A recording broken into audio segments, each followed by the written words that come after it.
प्रिय विद्यार्थियों, जैसा कि हमने हमारी जो हिंदी व्याकरण है उस हिंदी व्याकरण के अंदर जो हमारा टॉपिक चल रहा है क्रिया, उस क्रिया का हमने क्रम के आधार पर, ध्यान देंगे आप, क्रिया का हमने क्रम के आधार पर दो भागों में विभाजन किया था। कितने भागों में? दो भागों में हमने उसका विभाजन किया था। दो भाग जो हैं उनको मैंने नाम दिया था सक्रमिक क्रिया और अक्रमिक क्रिया। ये आपके सेकंड नंबर है, अक्रमक क्रिया। इनकी जो पहचान होती है वो पहचान मैंने आप लोगों को डिटेल से बता दी थी। आज हम लोग बात करते हैं कि सक्रमिक क्रिया जो है, इसका फर्स्ट पार्ट हमारी क्रिया का, उसकी परिभाषा क्या होती है। तो आज हम लोग जानेंगे सक्रमिक क्रिया की परिभाषा कि सक्रमिक क्रिया किसे कहते हैं। वैसे सुनिए, आपको मैं हिंदी व्याकरण जो है उसकी मूल व्याकरण की जो परिभाषा है, मैं आपको उस परिभाषा के बारे में बताने जा रहा हूँ। सुनिए आप, ये जो है उनको हम कह सकते हैं कि जिन क्रियाओं का, ध्यान देंगे आप, ध्यान दो, जिन क्रियाओं का व्यापार या कार्य का फल, जिन क्रियाओं के व्यापार या कार्य का फल कर्ता पर न पड़कर, कर्ता पर न पड़कर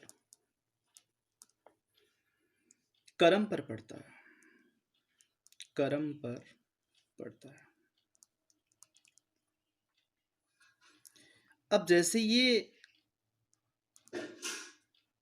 हमारी जो क्रिया होती है उसमें हमने परिभाषा दोहराई है कि जिन क्रियाओं के व्यापार या कार्य का फल कर्ता पर न पड़कर और क्रम पर पड़ता है, उससे हम लोग सक्रमिक क्रिया के नाम से जान सकते हैं। इस तरह की जो क्रिया होती है उस क्रिया के अंदर ऑब्जेक्ट निश्चित रूप से होता है। क्या होता है? ऑब्जेक्ट जो है वो निश्चित रूप से होता है, और ऑब्जेक्ट का अपने आप में होना ही इसकी ये क्या होती है, सबसे बड़ी पहचान होती है। तो प्रिय विद्यार्थियों, आज हम हमारी ये जो फर्स्ट टॉपिक है सक्रमिक क्रिया का, इसको डिटेल से जानेंगे और इसको समझेंगे। सुनिए, जैसे मैं आपको वाक्यांश बनाकर बता देता हूं। ये हमारा है एग्जाम्पल। वाक्यांश मैंने रखा है जैसे अभिलाषा। वाक्यांश है हमारा, अभिलाषा पुस्तक पढ़ती है। अभिलाषा पुस्तक पढ़ती है, ये हमारा एक सेंटेंस है। अब हमें ये जानना है कि अभिलाषा पुस्तक पढ़ती है। जैसा कि कल मैंने इसका जो पहचान है उसके रूप में बताया था कि अभिलाषा यहाँ अपने आप के अंदर एक कर्ता की स्थिति है, पढ़ती है ये इसकी क्रिया है, और पुस्तक जो इम्पोर्टेंट यहाँ श्रावक है, स्रोत है, उसे आप लोगों क्रम के नाम से भी जान सकते हैं।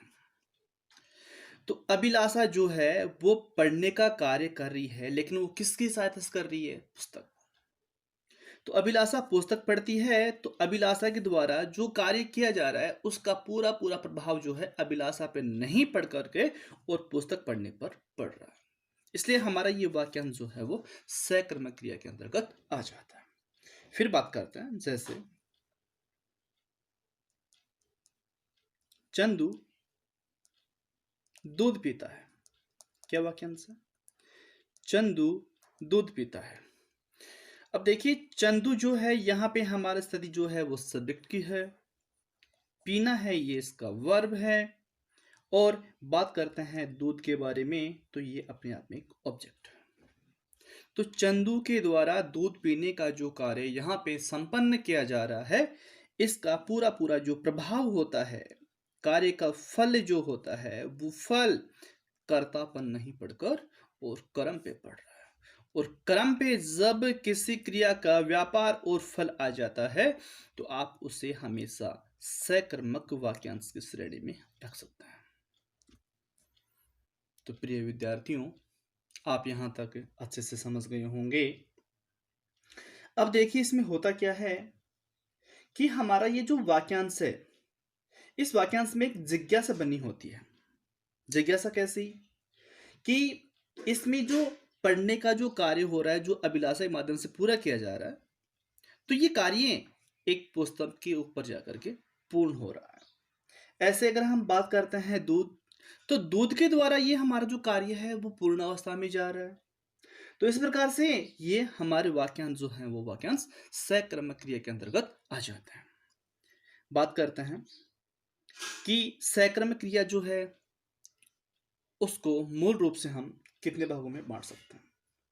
तो सकर्मक क्रिया जो है वो मूल रूप से 3 भागों में हम लोग उसको बांट देते हैं।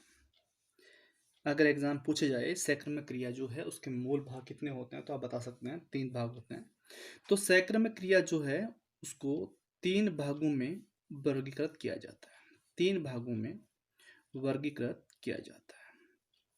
ठीक है, वो 3 भाग कौन कौन से हैं मैं लिख देता हूँ। नंबर फर्स्ट जो है उसे आप लोग कह सकते हैं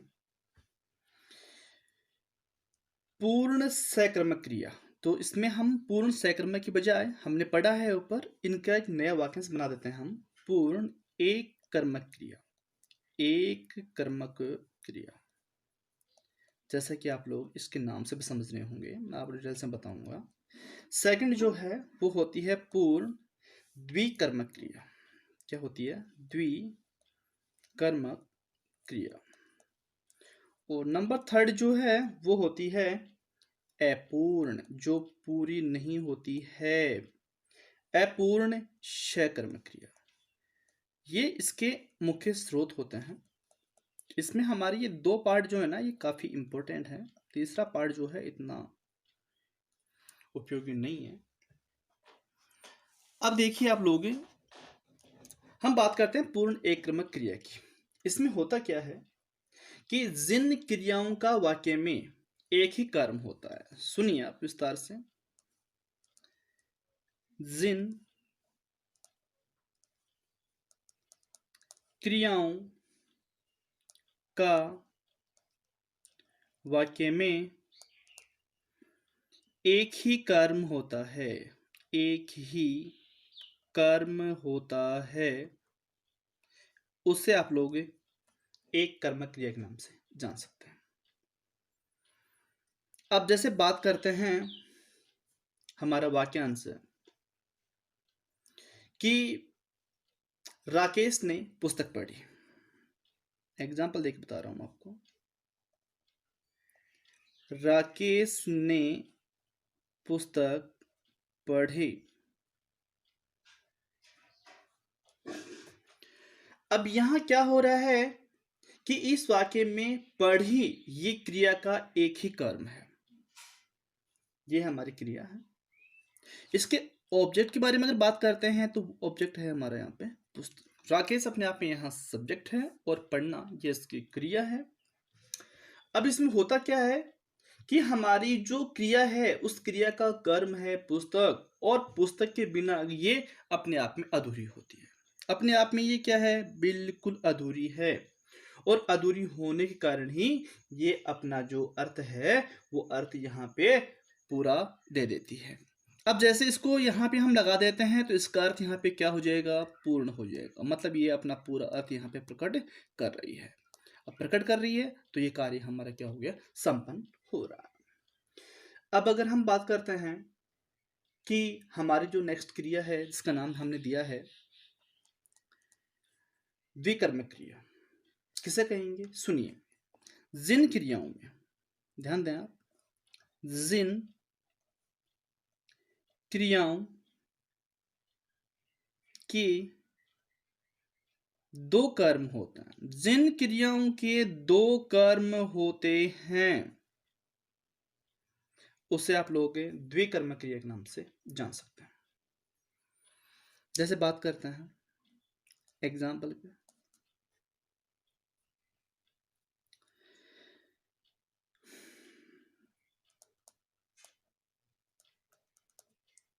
निकिता ने राधिका को पुस्तक दी।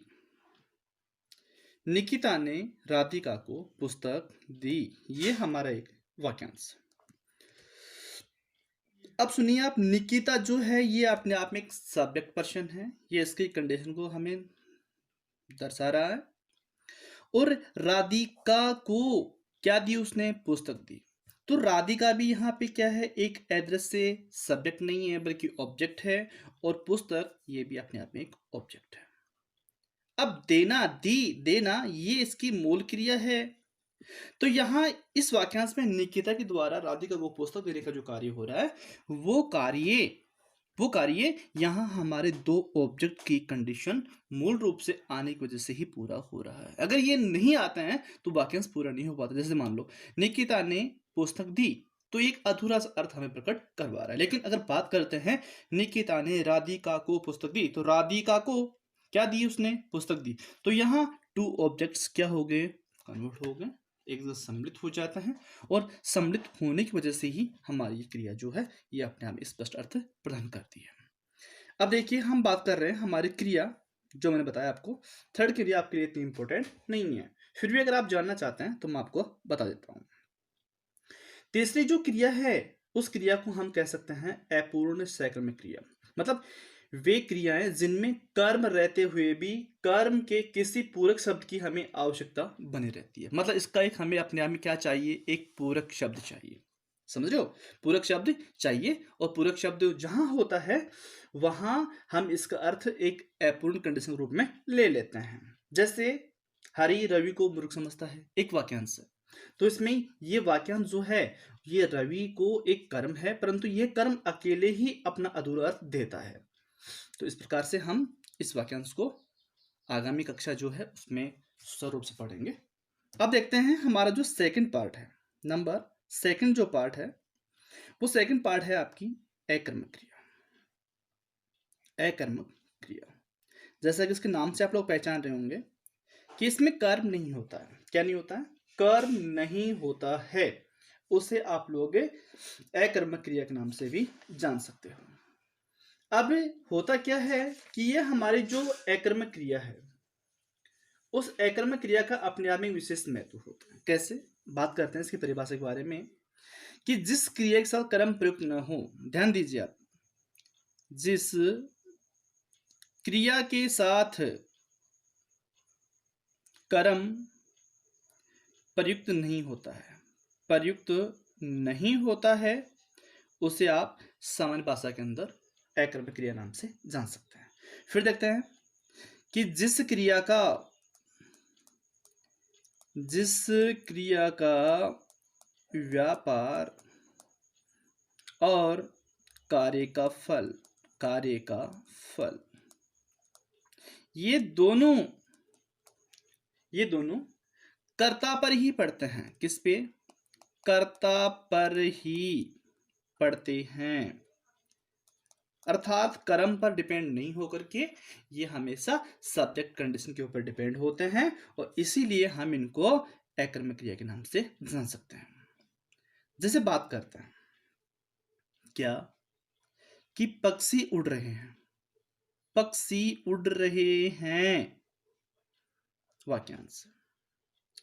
ऐसे ही बच्चा रो रहा है, बच्चा रो रहा है, मैंने वाक्यांश बना दिया। ऐसे बात करते हैं जैसे राधिका सोती है, राधिका सोती है। अब देखिए आपके सामने ये 3 सेंटेंसेस है, और जो हमें इसका स्पष्ट और प्रकट अर्थ जो है वो समझा रहे हैं। तो पक्षी उड़ रहे हैं, इसमें पक्षी के द्वारा उड़ने का जो कार्य है वो कार्य संपन्न किया जा रहा है।